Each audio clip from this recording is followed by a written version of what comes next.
नमस्कार दोस्तों, मैं डॉक्टर भावेश।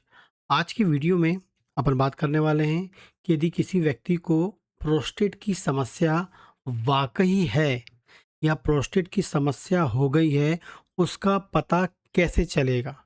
कैसे पता करेंगे? कैसे आप उसको एग्ज़ैक्टली बता पाएँगे कि भैया आपको प्रोस्टेट की समस्या है? इसके लिए बहुत सारे कमेंट लगातार आ रहे थे कि सर आप ये बताइए कि ऐसी कौन-कौन सी चीज़ हैं जिसके द्वारा हम प्रोस्टेट को पता कर सकते हैं? ठीक है? मतलब डायग्नोसिस कर सकते हैं। हम पहचान सकते हैं कि भैया मुझे प्रोस्टेट की समस्या है। ठीक? तो प्रोस्टेट पुरुषों में होने वाली समस्या होती है, ठीक? और आपको कॉमनली पता है कि कहाँ पर होती है प्रोस्टेट, ठीक है? किडनी, यूरेटर, यूरिनरी ब्लैडर और ये यूरेथ्रा उसके आजू-बाजू यहाँ पर प्रोस्टेट होती है, ठीक है? ये प्रोस्टेट ग्लैंड होती है, ब्लैडर के नीचे होती है, यूरेथ्रा मतलब पेशाब के पाइप के आजू-बाजू होती है और पीछे आपका रेक्टम होता है, ठीक? अब इसको पहचानने के लिए सबसे पहला चीज़ होता है, सबसे पहला चीज़ आपको याद रखना है, जो भी यहाँ बताऊँगा सब एजुकेशनल पर्पज़ से होता है। जो सबसे पहला जो चीज़ होती है, वो आपको याद रखना है लक्षण। सबसे पहले लक्षण आपको मिलते हैं। लक्षण में आपको याद रखना है बार-बार पेशाब होना, बार-बार पेशाब जाने का मन करना, ठीक है?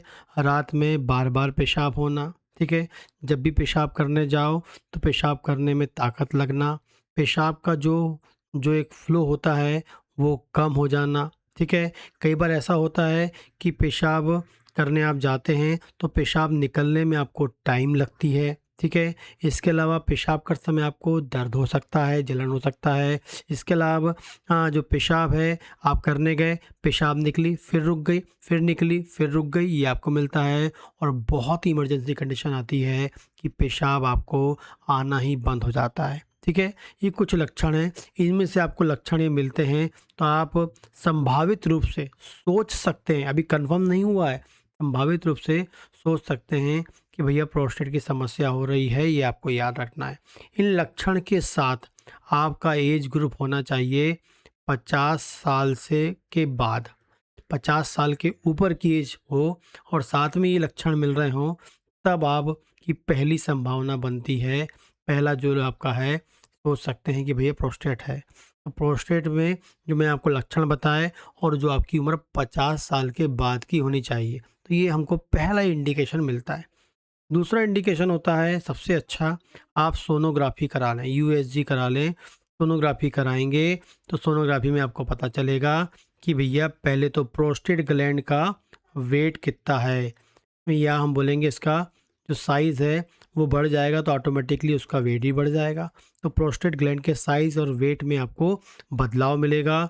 और दूसरा आपको सोनोग्राफ़ी में मिलेगा कि भई आपको पता है यहाँ पर पेशाब जमा होती है, ठीक है? और ये जो पेशाब है, ये इस पाइप से बाहर निकलती है, ठीक है? नॉर्मली। लेकिन यदि ये ग्लैंड बढ़ जाएगी, तो ये क्या करेगी, इस पाइप को दबा देगी। जब पाइप दब जाएगा, तो पेशाब आपकी बाहर निकल नहीं पाएगी, ठीक है ना? पेशाब प्रॉपर्ली बाहर निकल नहीं पाएगी। तो सोनोग्राफी हमको मिलेगा, भैया पेशाब करने से पहले यहाँ पानी कितना या पेशाब कितनी थी, और ठीक है? और पेशाब करने से पहले और पेशाब करने के बाद, ये आप पता कर पाएँगे।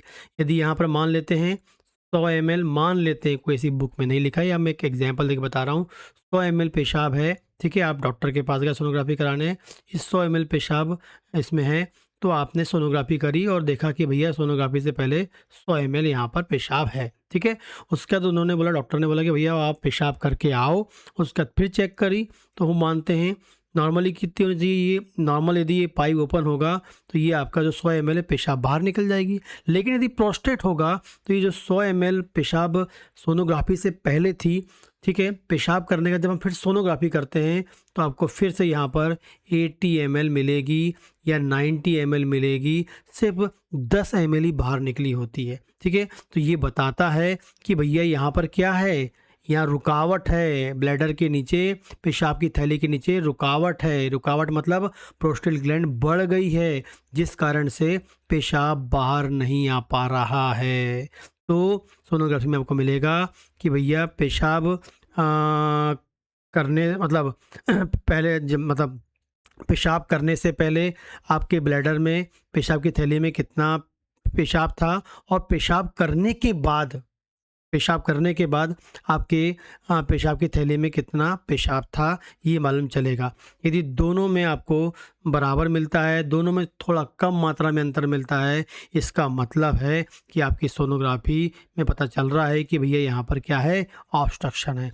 यदि पेशाब करने से पहले आपको मान लें 100 ml था और पेशाब करने के बाद सिर्फ 10 ml बचा, इसका मतलब है कहीं कोई रुकावट नहीं है, प्रोस्टेट ग्लैंड ठीक है। लेकिन पेशाब करने से पहले 100 था, पेशाब करने के बाद 90 ml बच रहा है, 80 ml बच रहा है, 85 ml बच रहा है, इसका मतलब रुकावट है और आपको ब्लैडर की में पेशाब रोक रही है, क्योंकि नीचे ब्लड आपकी जो प्रोस्टेट ग्लैंड है वो बढ़ गई है। ठीक है। तीसरा एक टेस्ट और कराते हैं हम लोग इसमें, पीएसए टेस्ट कराते हैं। ये ब्लड के द्वारा होता है और इसमें हम देखते हैं कि जब जब प्रोस्टेट ग्लैंड बढ़ती है तो ग्लैंड बढ़ने के कारण वहाँ स्पेसिफिक एंटीजन्स का फॉर्मेशन होता है, जिसे हम बोलते हैं पीएसए, और इसके टेस्ट कराया जाता है। यदि ये 4 से कम, इसकी वैल्यू 4 से कम आ रही तो नॉर्मल है, और मोर देन 4 आती है तो समस्या है, इसको ऑब्जर्व करना पड़ता है अकॉर्डिंग टू कंडीशन।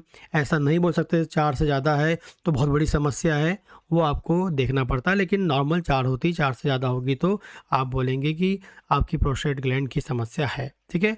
फिर हम बात करते हैं, चौथी सब बात करें, यूरिन टेस्ट कराते हैं। यूरिन टेस्ट, आपको यूरिन टेस्ट करा लीजिए आप, ठीक है ना।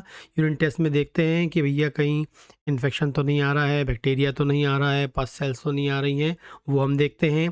पांचवा जो बात करते हैं और स्पेसिफाई करते हैं तो क्या होता है, एमआरआई कराई जाती है देखने के लिए डीप लेवल पे कि भैया जो प्रोस्टेट ग्लैंड का जो टिश्यू है वो साइज़ में कौन से लोब में बढ़ रहा है, कौन से जोन में बढ़ रहा है। आप मेरे पुराने वीडियो देखेंगे तो मैंने बताया था कि कौन से लोब में बढ़ता है तो आपको प्रोस्टेट में नॉन कैंसर कंडीशन है, और कौन से जोन में बढ़ता है तो कैंसर वाली कंडीशन में बनती है। तो लोब और जोन के बारे में मालूम चलता है डीप लेवल पे आप, और देख सकते हैं टिश्यू में क्या बदलाव है तो एमआरआई कराए जाते हैं, डॉक्टर कराते हैं।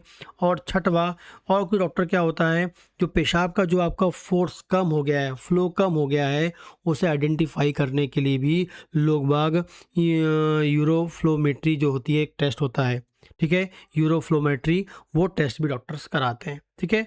तो आपको पहले तो आपको 50 साल की एज, साथ में सिम्टम होनी चाहिए, सोनोग्राफी आपको करानी है, आप पीएसए के में देखें, यूरिनरी टेस्ट कराएं, एमआरआई कराएं, ठीक है, एंड इको टेस्ट कराया जाता है, यूरोफ्लोमेट्री जो होता है वो करते हैं। लेकिन जितने भी आपको टेस्ट बताए ये आप डॉक्टर की सलाह के अनुसार कराएं, डॉक्टर के संपर्क में होकर कराएं तो अच्छा है।